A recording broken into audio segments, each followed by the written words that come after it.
Welcome to Success Story, the most useful podcast in the world. I'm your host, Scott D. Clary, and today I'm sitting down with Ryan Staley. Ryan is the founder and CEO of Whale Boss. His specialty is helping entrepreneurs land the biggest clients they've ever landed. He comes from a background in business-to-business enterprise sales. Ryan has had repeat sales executive roles over his career. He's worked at Pitney Bowes. He's worked at Antenna Software. He's worked as vice president of strategic accounts at Flex Technologies Group. He is a chapter head at the Revenue Collective. He's a founding member of Rev Genius. He's a founding member of Sales Hacker. And now he works, like I said, with his own company, Whale Boss, to help entrepreneurs close the largest deals they've ever had access to, ever thought possible. He has over $150 million in revenue that he's personally closed over the course of his career.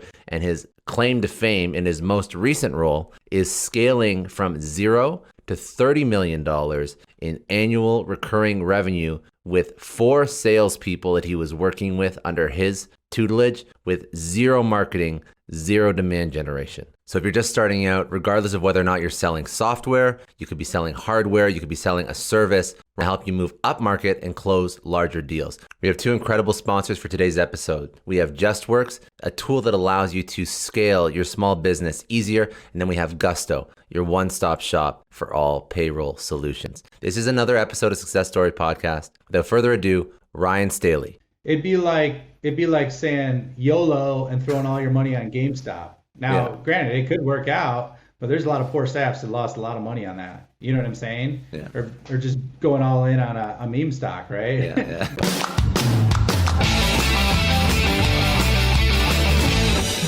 All right. Thanks again for joining me. Today I'm sitting down with Ryan Staley. He is a career sales and revenue executive.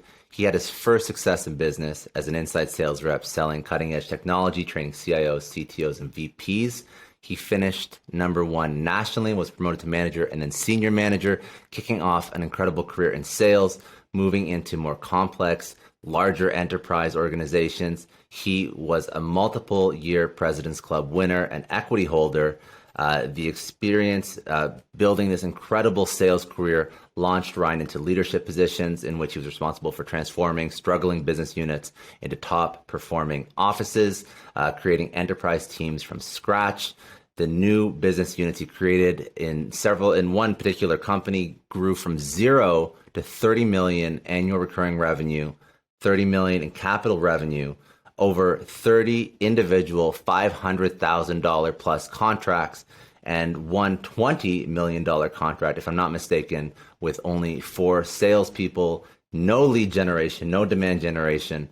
Ryan has codified his playbook across all the sales roles he's had over his career. He now has built out his own sales firm, Whale Boss, working with executives, CEOs, revenue leaders to implement a 7 to 8 figure sales system in an extremely short 3-month sprint. Ryan, very excited to have you on to break down your sales system, your career. Thank you for coming on. What is your origin story? Like my superhero origin story? Well, first of all, thanks for having me on, man.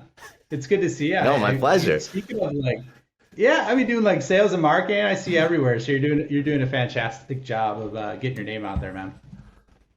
Thank you very much. I appreciate it. But this is about you. So yes, your superhero origin story, and then your your sales executive origin story, which is just as impressive, man. So I walked through a little bit, but give me some details. So your career sales, but was this on purpose? Did you go into sales on purpose, or was this? What was it? Yeah, so I'll walk you through that.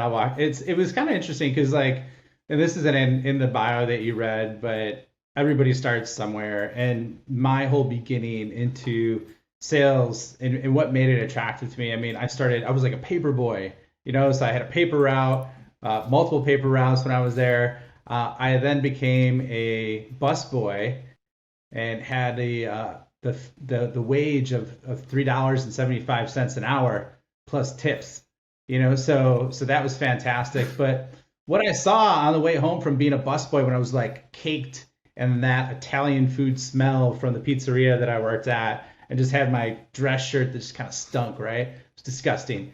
So I'm on my way home. I'm like, there's got to be a better way to do this, right? And I come from a blue collar family where my dad was a police officer, my mom was a teacher, and they just worked their butts off. And what I saw them doing is working so hard, and they didn't have really big jumps in their income, or they weren't necessarily compensated for the size of the contribution that they were delivering. So a light bulb went off at me. I'm like, there's got to be a better way to do this, right? And so I'm on my way home, and I basically see a sign, and the sign says, start your career here, $14.95 per hour, like apply within, right? So I'm like, oh, this is amazing. What could this be? What is this mystery job? Do you know what this company is that I'm talking about? You're smiling. No, I think it's some sort of, I don't know, some sort of call center, some sort of boiler room. What? No, you would think it is, right? So, of course, very similar to the movie Boiler Room, which I actually did work in a boiler room environment. We can talk about that later. But anyways, it was a group interview, right? Oh, okay. So you go in and they give you this big presentation about all these things. And basically, it was a company called Vector Marketing, which is a subsidiary of Cutco. You're familiar with the Cutco knives? at all? Yeah, the knives. Yeah. And so anyways, I listened intently. I asked great questions. So like 99% of the other people that were there, they invited me for a job opportunity. So I'm so excited. I backed up my car. I'm like, all right, I got this job. I'm making thousands of dollars this summer. Screw the $3.75 per hour. I'm crushing it. I'm going to make 5x that. Hurry up, throw it in reverse. And by the way, at that time, I was driving a wood grain minivan that I crashed into a pole right there. And I'm like, all right, screw it. It doesn't matter. I'm making so much money this summer. I'm going to destroy it. Drive home, make the pitch to my parents. And then they gave me the soul crushing blow of saying, there's no way in hell you're going to work for Cutco because all you're going to do is pitch our friends. Yeah. And they were kind of right, because that's what I said. They're like, where are you going to get all these leads from? I'm like, your friends. I'm just going to pitch your friends, mom and dad. And so long story short, I was not able to take the job. I caused $1,200 worth of damage, and I had to kind of grind my way out to pay that off. But that was kind of like the pivotal point that got me interested in more of a sales career. And then from there on out, I started in college and then grew from there throughout my career and just continually just chipped away at it, grinded, and escalated my career. So, okay, so you went into more traditional roles. You went into SDR, you went into manager, senior manager. You've done the gamut of sales stuff. So, we can touch on any piece of that, because I'm curious. You mentioned boiler room, you mentioned SDR. I feel like you've done like every sales job in the world, but I obviously want to unpack like what you did when you grew a company to 30 million. Were there any notable career points between the Cutco SDR to the 30 million with 4 staff that you wanted to bring out that were just incredible things that you learned or anything like that? Yeah, I could give you a couple nuggets. I mean, and just for clarity purposes, I never was an SDR. Oh, sorry. Like SDRs didn't even exist back then, at least the term that I was aware of. So I worked for inside sales. So it was like boiler room where I had a one call close people for a training package of like $4,000. Now, it wasn't a stock that didn't exist or anything like that. It was legit. However, there was kind of 2 pivotal moments that I experienced throughout my career that really changed everything and then helped pave the way for that trajectory of basically what happened with that growth that you mentioned in my bio. And so one of them was I was a rep, and when I was a rep, I closed 0 deals in the first 8 months there, which is really, really hard. However, I had a revolving door of managers, brand new office that was opened up, and finally I figured out and found my way. So, month 9 got a big deal, month 10 got a big deal, month 11 and 12, right? So I was just a slow starter, a fast finisher with that. Then I continued over years, did the same thing, right? And basically what happened was I got sick of working 60 hours a week to make 100% of my quota when I saw another guy who was flying on private jets, worked 9 months of the year, and only worked 30 hours a week max. A sales rep? A sales rep was flying on private? Yeah, sales rep. Yeah. What industry was this? He's making that What job do I have to apply for? This was like managed services for printers. like HP, Yeah. Lexmark, like managed print services, Wow. is what it All was. right. Well, So it was not anything sexy by any means, but he right? was making good money, or she was making good money. Yeah. Yeah, he was Yeah.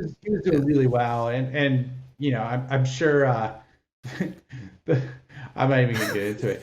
There's some other shenanigans that he was doing, but anyways, I'm gonna take Yeah. the high Yeah. road.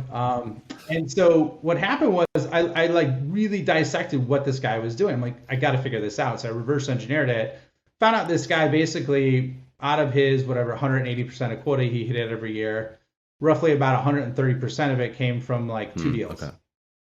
And so I'm like, okay, he's basically got two customers. He's doing that, and then he's just adding on some other components, right? Every single sales company I worked at had the same kind of model where there was one or two people that would be, those people that are like chairman's club, 190%, 200%, and everybody else was like 140%, right? And it was a trend, it was a pattern. So what happened was I started to really focus on that, and then what happened was when I was a leader, I hit a wall because I was my first time in management. I was grinding away, and essentially things started to take off, but they shifted me departments. So they're like, Ryan, you're great at big deals. We want you to start this enterprise team from scratch. And so we had no playbook, we had no marketing department, we had no SDRs, we had nothing. Like it was just like I didn't even have a team. They're like, just go figure it out, Ryan. I'm like, awesome, sweet, right? So what ended up happening is I looked at that experience I had prior, and I'm like, okay, this is a track record. This is what they're doing. So I started off like deconstructing all the big deals that our company had and what were the patterns and verticals and exact situations that they did.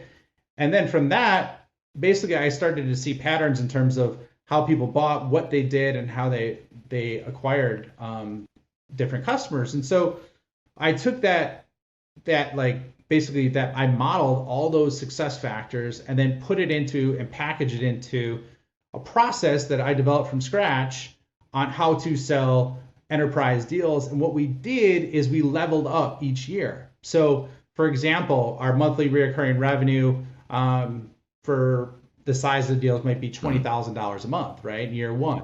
Well, the next year we leveled it up and we started getting $70,000 a month deals. Then it was $150,000 a month deals.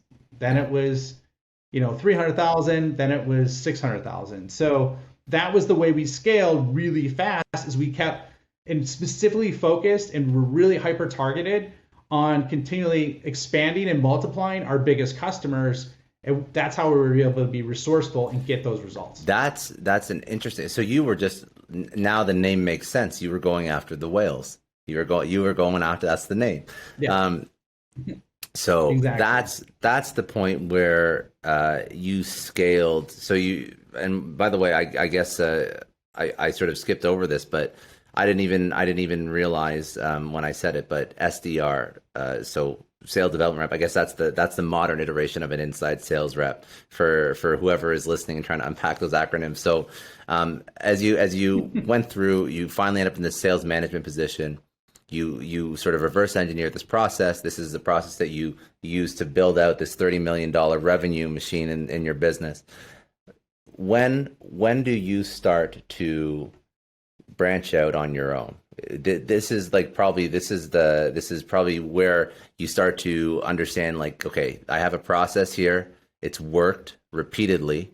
And now there's an option for me to take this and run with it, because obviously other companies need this because they're always hurting with these enterprise clients. Yeah, and so I think a lot of it started. It was really interesting, Scott, because it started. I didn't really work on building my brand. I was so focused on achieving those results internally, and I networked with customers or customer-facing components, but not with peers. Other companies. I networked with peers at my company, so I was kind of like in my own bubble. And that's one of the biggest things I tell salespeople. It's always talk to people outside of that. So what happened was I started talking to folks as I was building my brand, and they're like, "What'd you do?" Because a lot of salespeople are competitive, but they're like, "So give me your baseball card. What are your stats? What did you execute on, right?" And then I started telling people, and they're like, "Huh, that's like really impressive." And I'm like, "It is." They tell me at work I'm not doing enough. Yeah.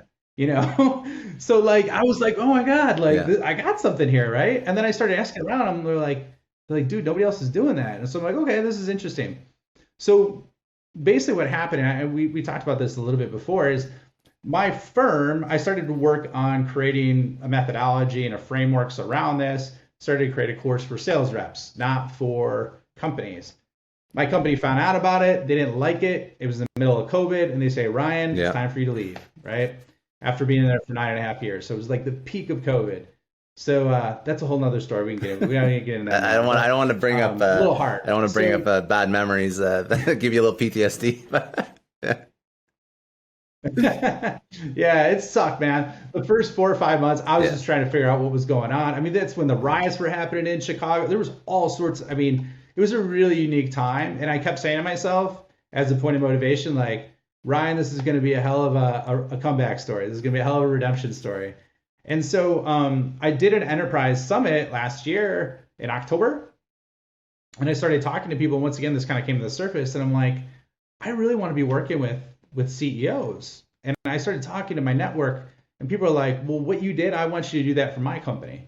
Hmm. And so I started to focus on it. And the more I focused on it, the more it started to grow. And so now essentially I coach CEOs on how to implement those systems that got that result for me before, when in a resource constrained environment where they don't have tons of venture capital. Yeah. And now, and I love something that you said before that actually really resonated with me, based on your own past experience and probably many others.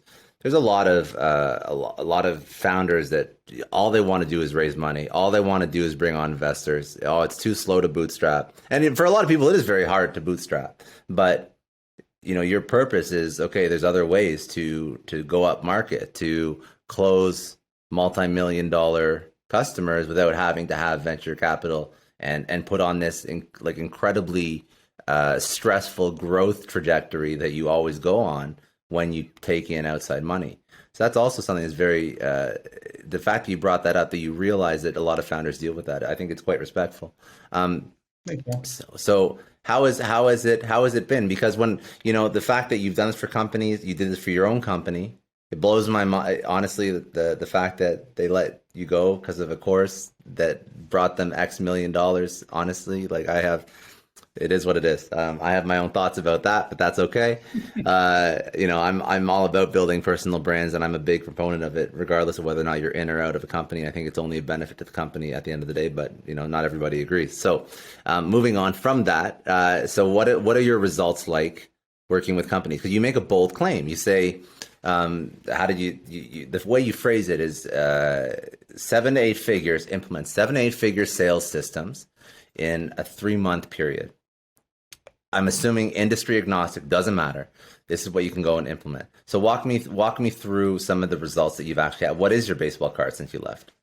Yeah, sure. And as in full transparency, this is something that I've been working on really for 6 months. So it's still like the results, I Yeah. don't have tons of baseball card stats on it. All that I will tell you is that like 90% of my customers are renewing after Yeah. the initial 3 months because they want me to keep working with them. So obviously I'm doing something right. And what I'll tell you, I'll give you kind of the framework of kind of how I approach it. Would that be helpful, Scott? It would be great. Yeah, I think that would be good because that's there's 2 things that I want to pull out of you. I want to pull out of your mind as somebody quickly transitioning into entrepreneurship and how you did that. But obviously the sales system is also, that's key. We gotta go Okay, into so I'll hit the that. sales system and then we hit the Yeah. entrepreneurship. Is that Cool. cool? Cool. All right, awesome, man. So basically the way you look at it is there's all these software companies that are being created, right? And Mm. I specifically focus on higher ticket companies. So companies that are selling solutions that are $30,000 or $40,000 or more, really. Because it's a completely different motion if you're selling a $99 a month product or a $299. It's completely different than if you're selling 40,000, 100,000, 200 and up, right? Mm. So that's kind of my niche that I work on because there's so many more complexities to do that. And so basically the way I look at it is there's all these software systems, all these software, I should say, companies are being created, tech companies are being created. They spend all this time systemizing the development of their software and the constant updating and operating system for that, but they don't create the operating system for sales. Mm. And so really I look at that and I'm like, okay, what can you do to implement a sales operating system? And there's three components that I look at when we're doing that. Number one is that specific strategy I mentioned to you before is, okay, what are your top 5 clients and how do we replicate and expand them every single year, right? What's the process so that if you have 5 customers that are paying you $20,000 a month, how do we make that 10 customers next year that are paying you $30,000 a month? The numbers add up really, really quick. Mm-hmm. A lot of times too, if you focus on it, you could even double it. So if someone's paying you 20K a month, you can double it to 50K a month. Yeah. And it doesn't take a lot of effort. Where people go wrong and the biggest mistake they make is they try and go from 20K a month to $200,000 a month. And a lot of the customers, like, they don't have the references, they don't have the infrastructure to support that. Whereas if you go more of a doubling motion, it's a lot easier to make that bridge. So that's the number one sales opportunity. That piece, do you do that? Do you recommend doing that with new products? Or like what's the strategy to actually uncover that additional budget? Is it selling to another business unit within the company?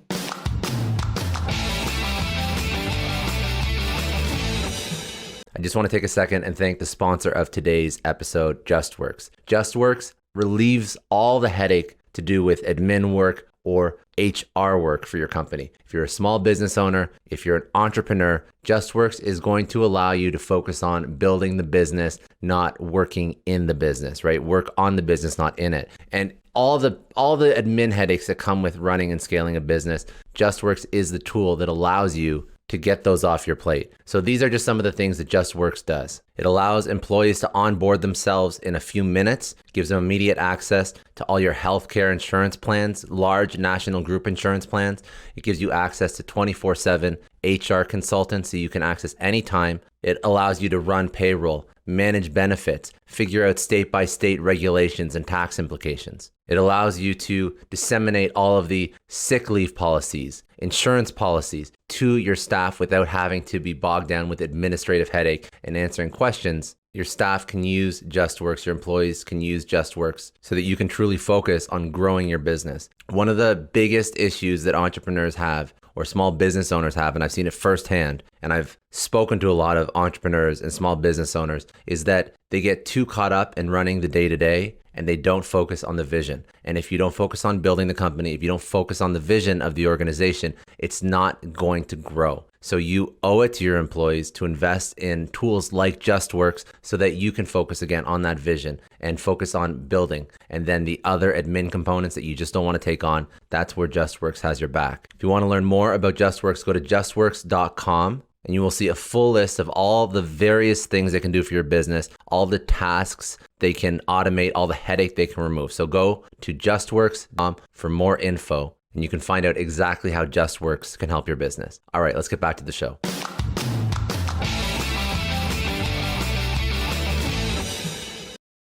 What's the go-to? Well, this one is net new customers. Okay, so okay, sorry. The whale scale operating system. That's the first one. So that's net new customers. Okay. So the second one is what you just hit on, is a secondary sales system or a secondary sales process. So and basically that's expanding existing customers that in terms of the average spend or the average cart value, average dollar value, lifetime value, whatever acronym you're using. And so what happens is companies will spend, especially on larger deal sizes, they'll spend 6 months, 8 months, 9 months, sometimes even a year getting a customer. They get the customer and then they don't talk to them. Mm-hmm. They don't have a process that after they get that customer, how to create continual value while also seeding and selling every time that they see them of the next problem they have. Because let's face it, whenever you get one problem solved, there's usually 5 new problems that occur as a result of that, right? So that's number 2. Number 3, and this is my favorite. This is what I'm on fire about, just because it's so simple. And Scott, I had an epiphany about this when I was sitting in a room. I was at a conference. There's 5,000 entrepreneurs, and Tony Robbins asked, like, how many people have one of these systems in place? How many people have 2 of these systems in place? How many people have 3? By the time he got to 2, less than 4% of the room had this in place.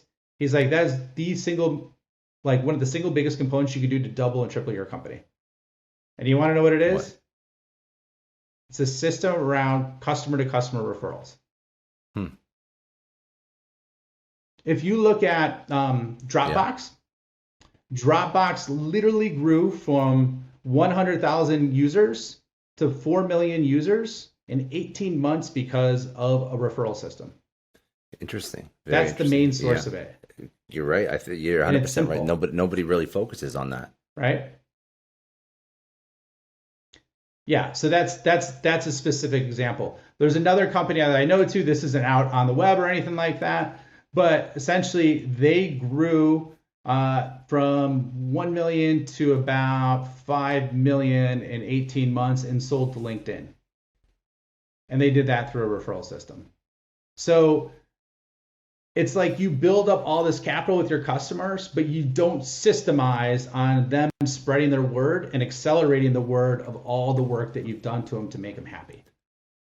And that's something that I don't think I've ever heard discussed at an enterprise level, ever, really, because you ask for referrals. You ask for referrals when you complete an RFP, maybe. You ask for some referrals to record a video and throw it up on your website. But those are not systems. Those are one-off transactions to get some social proof, right? How do you build an what's the Dropbox? Do you know the Dropbox example, like how they built it?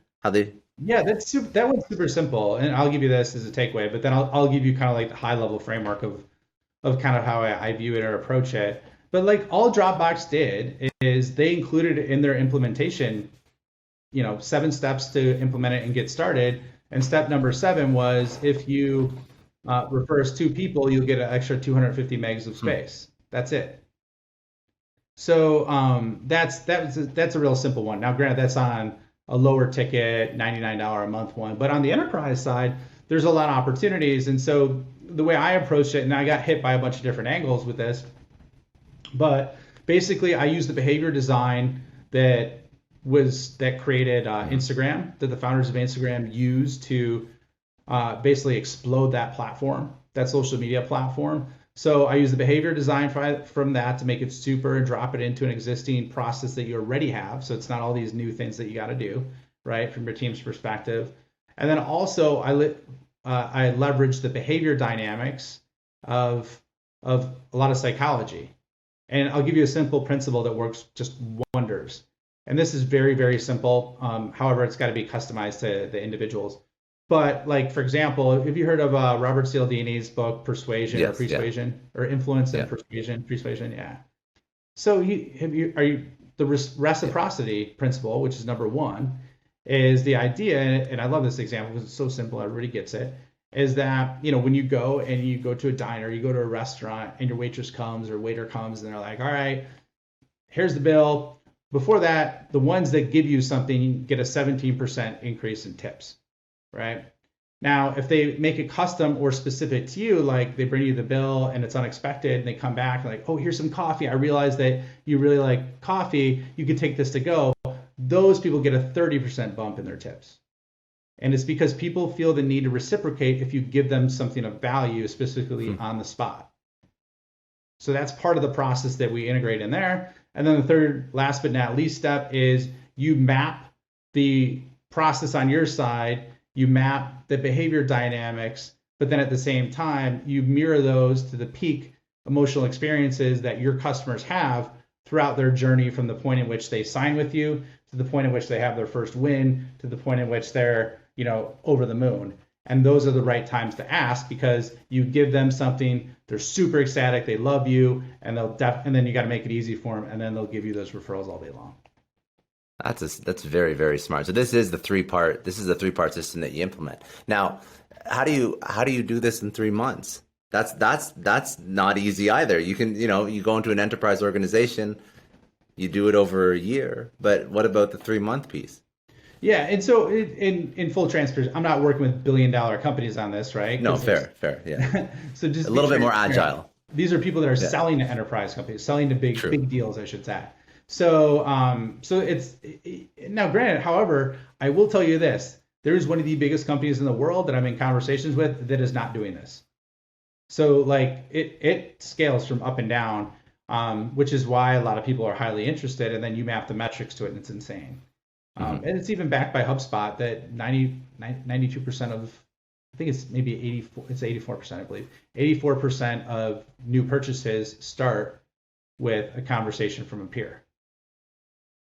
So why not put some gasoline and accelerate that, right? Yeah. So the 3 month thing, what you're asking about that is basically it's the way you look at it. And when I work with folks, I'm going to start to codify this into a course and a training that I'm doing so that I could expand this out to much more people, because I believe that you can make an impact on, Scott. I mean, the number I threw out there is 100 million. I still got to do a little research to make sure that number is achievable, but help 100 million people to grow their businesses by giving first to grow their business, which I think is beautiful about the model, because people light up when you do that. Yeah. And how it's done in the 3 month period is it's really looking from macro to micro. What is that company specifically doing? How are all their processes, systems set up? And then how do we map those kind of different components to them? And then at the same time, plug into what their customers are going to respond to. So look at it from like assessment to execution is kind of how I approach it. I love that. Okay. Now I have entrepreneurial questions, because the only reason why I'm really curious about your entrepreneurial journey is because it is fresh, and you just did a complete pivot in the middle of a pandemic, and you're not, you still have your hair. You're not, game over. Yeah. It gets a little bigger every day, but that's okay. That's okay. Whatever. You still have some. So it's been like an okay couple months. No, I was going to say, so I wanted to ask you entrepreneurial questions about your journey, but is there anything about the selling system or some of your sales experience that we didn't go into? Because you gave a really nice summary, but I didn't want to cut anything out. Well, yeah, I mean, I'll give a micro. I mean, long story short is there's a lot of complexity to really big deals. Yeah. And what I'd recommend is if you're a founder or you're a CEO and you want to move up market, or you're trying to muscle this up and do it on yourself, work with someone who's been down that path, and not someone that has necessarily worked at an Oracle or an SAP. Not that there's anything wrong with them. However, a lot of times the brand recognition is different than working with something that's completely unknown. So my recommendation, it doesn't have to be me. There's other people out there I'm sure that you could find, but work with someone who has been in your situation where they're going from an unknown brand to selling to really big companies, because there's an art to it. So, so we don't need to get anything else about me. That's just a little advice or tip.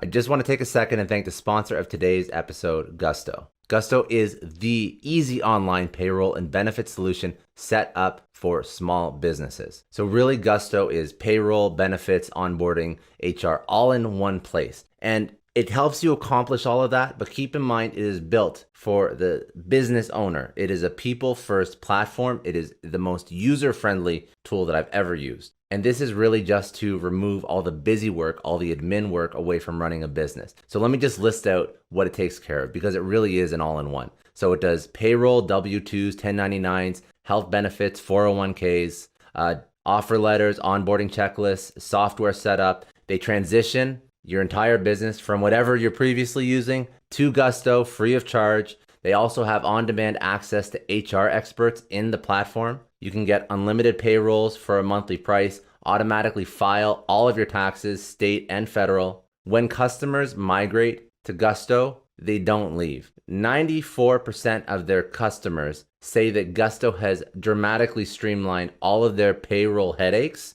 compared to whatever software they're using before. And 3 out of their 4 customers say that they can run their entire company's payroll in under 10 minutes, which is absolutely insane. And a huge savior for anybody that is trying to run a business themselves that doesn't have all the help in-house just yet. Or perhaps they do have the help and they're just not efficient or they're not quick, and you want to perhaps scale that person. That's what Gusto can do for you. And they're also offering a great discount for everybody who is a Success Story podcast listener. They're giving you 3 months free of the tool. So if you go to gusto.com/Scott, you get 3 months free of payroll solutions. There's no limitations on your account. So go to gusto.com/Scott, sign up, and you will remove all of the headache when it comes to running your business, and you can now work on your business as opposed to in your business. Gusto.com/Scott. I promise you, this will get rid of all the pain points, all the headache. This will be the best business decision you've ever made.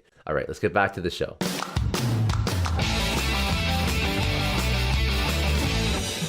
And just, I guess, one thing that I just thought about, what about the risk in putting, all your eggs in one basket, so to speak, going after enterprise versus maybe winning some smaller deals quicker?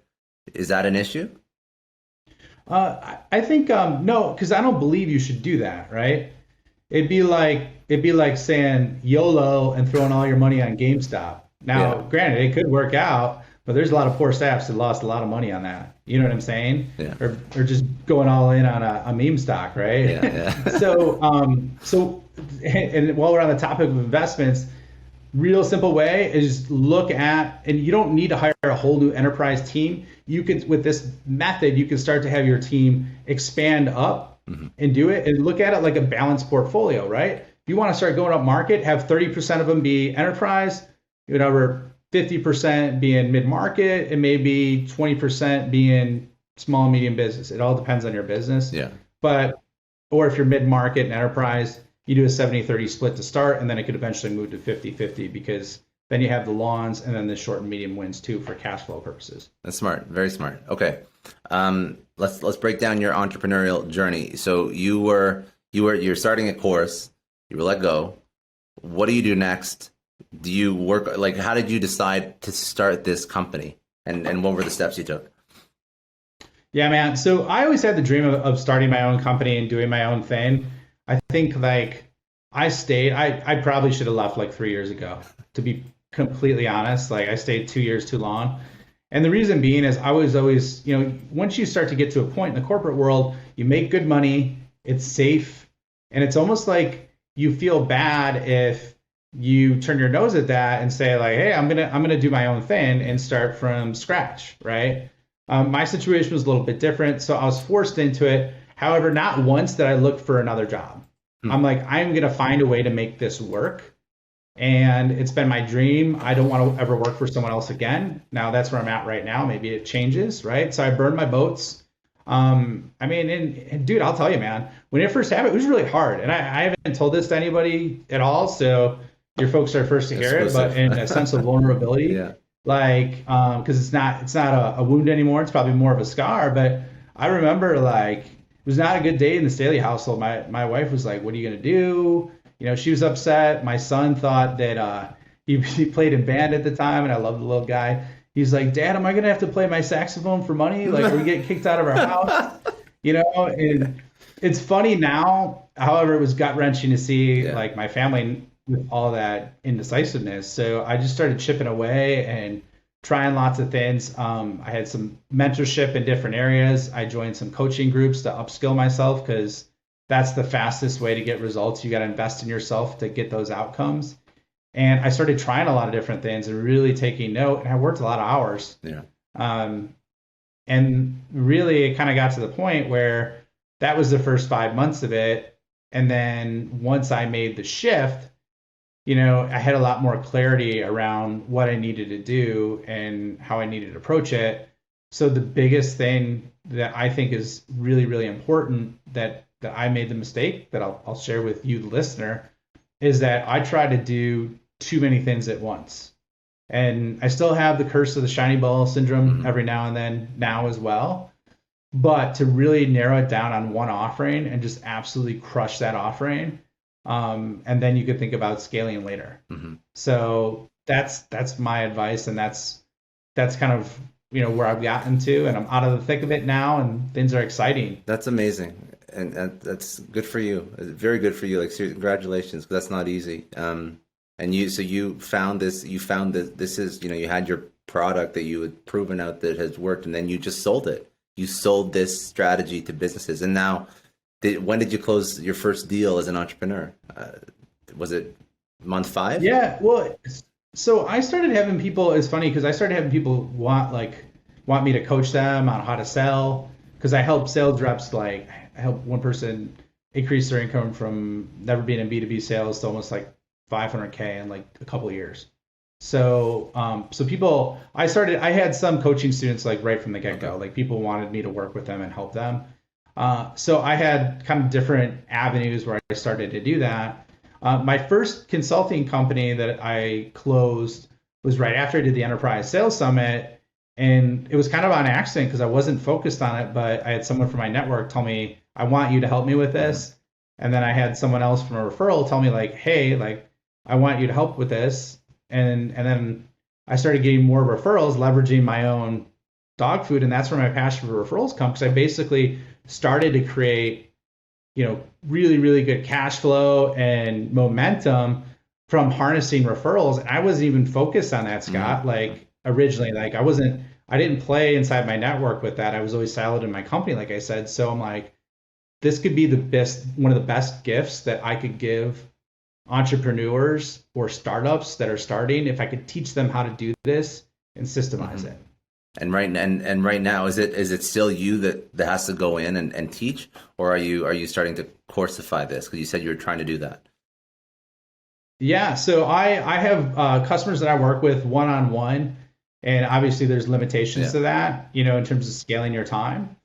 And so I'm doing that, but I'm going to have some new offerings coming out very very shortly. So I'm excited that I'm going to have a course. It's probably going to be a boot camp type fashion, like a 12-week course to implement this. And I mean, it could deliver massive massive results. I mean, one of my customers, they had with one of these, just one of the operating systems I mentioned, they had a person who is spending 25% of their time that was in the training department before, and they got the entire ROI on the consulting engagement in like a month and a It's half. pretty damn good. Yeah. And so once you start to see results like that, you're like, okay, there's Yeah. something here. I got to share this with more Yeah. people. Very good. And I'm curious because you're still living it. What was the biggest misconception about entrepreneurship and building your own business that you had going in that you sort of matured on over the past year? Yeah. One of the biggest things is I waited too long to leverage other people. That's smart. Okay.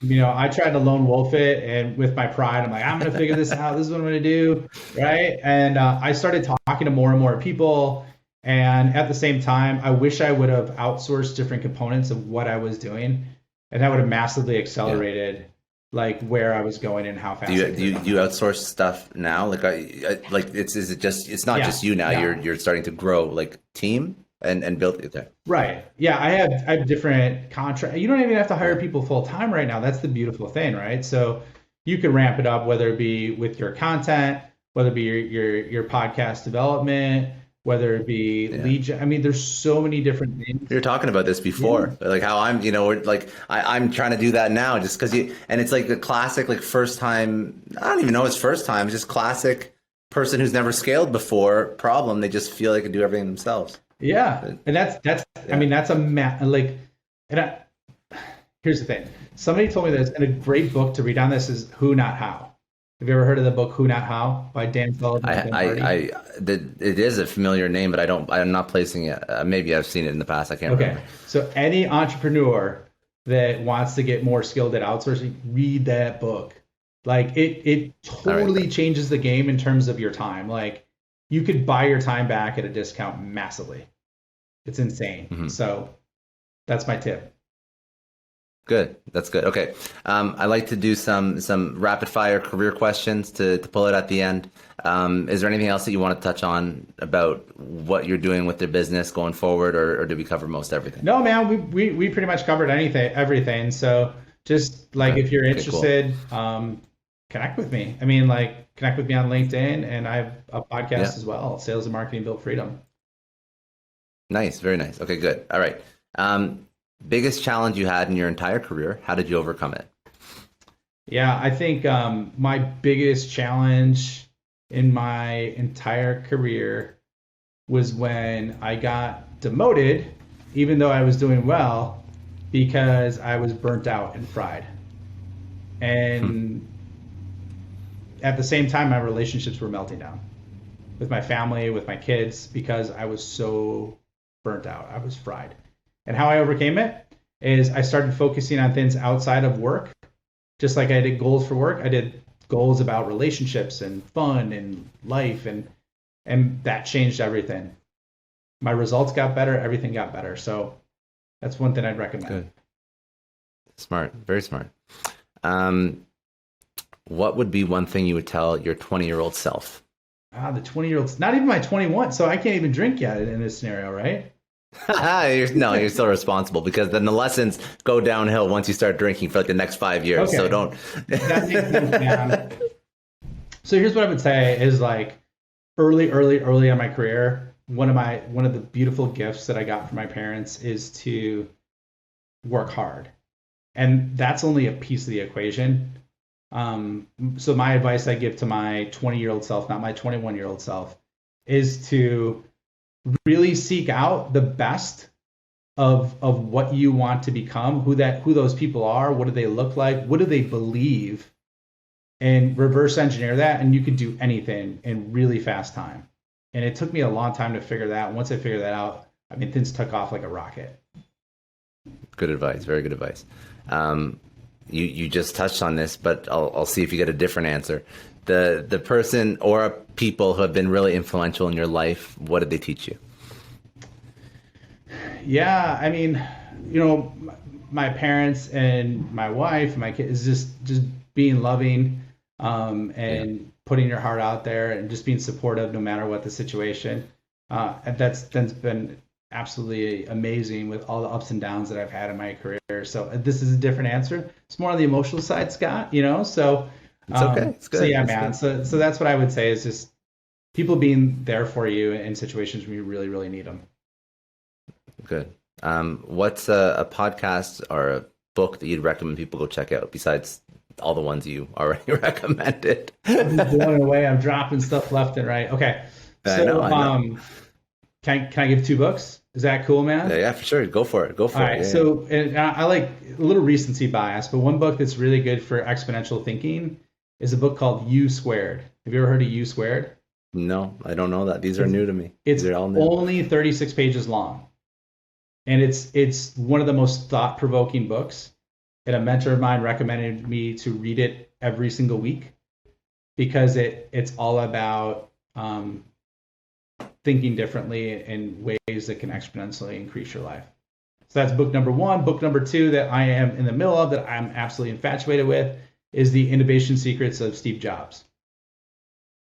I could have read that book 10 years ago and not get out of it what I'm like internalizing right now with how truly masterful he was at vision and inspiring people at an emotional level. And I think it's some of the stuff is really beautiful in what he did. I know he gets painted as like a kind of a jerk or a hardcore guy, but there's some amazing things that he did that could help you, if you're interested, change the world. Very good. What does success mean to you? That's a good question, man. And I have the type A achiever where it's like I gotta see results, like tangible results. I heard Tom Bilyeu say this, and it really hit me. Is like how you feel about yourself when nobody else is around, when you're by yourself. Like, how do you feel? Like, and that's pretty powerful, man. That is, yeah. That's a good answer. And then most importantly, where do people connect with you? All your socials, website, any of that? Yeah. So my website is ryanstaley.io. That's the best. So my podcast is there. I got content there, and then you could connect me if you're interested and need some help on some of the things that we talked about. Awesome. That's all I got. Perfect. That was awesome. That was really good. Thank you, man. Let me make sure this is all.